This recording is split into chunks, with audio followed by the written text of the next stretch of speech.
আগামী 3 মাসের জন্য বন্ধ থাকবে উত্তরবঙ্গের সমস্ত জাতীয় উদ্যান এবং অভয়ারণ্য। 15 জুন থেকে 15 সেপ্টেম্বর পর্যন্ত এই গোটা 3 মাস জঙ্গল সাফারি পুরোপুরি বন্ধ থাকবে।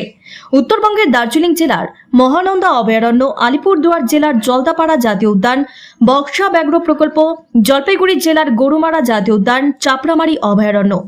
সকল পর্যটকরা আগামী 3 মাস গরুমারা বন্যপ্রাণী বিভাগের অধীনে নিউরা ভ্যালি জাতীয় উদ্যানে প্রবেশ করতে পারবেন না।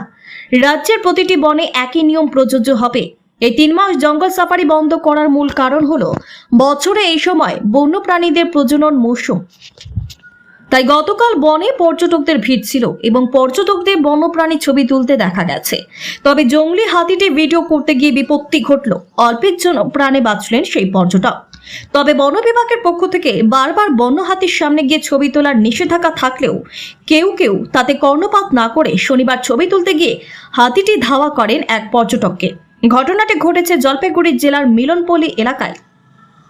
স্থানীয় সূত্রে জানা গেছে, গতকাল বৈকুণ্ঠপুর বনের খাল সড়কের পারে অনেক হাতি দাঁড়িয়ে ছিল। এ সময় গাড়িতে করে এক পর্যটক যাচ্ছিলেন। হাতির পাল দেখে পর্যটকের গাড়ি থামায় এবং চালক সহ পর্যটক গাড়ি থেকে নেমে হাতির খুব কাছে গিয়ে তার ছবি তুলতে শুরু করেন।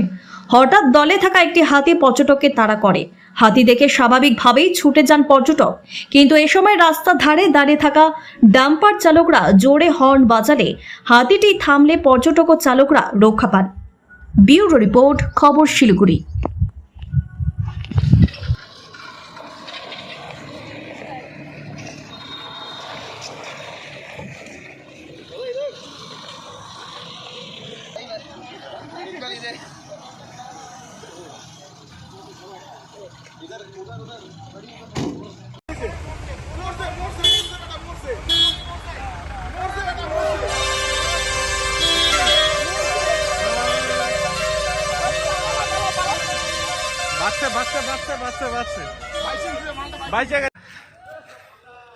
बोला तुम्हार फोटो নিচ্ছি হ্যাঁ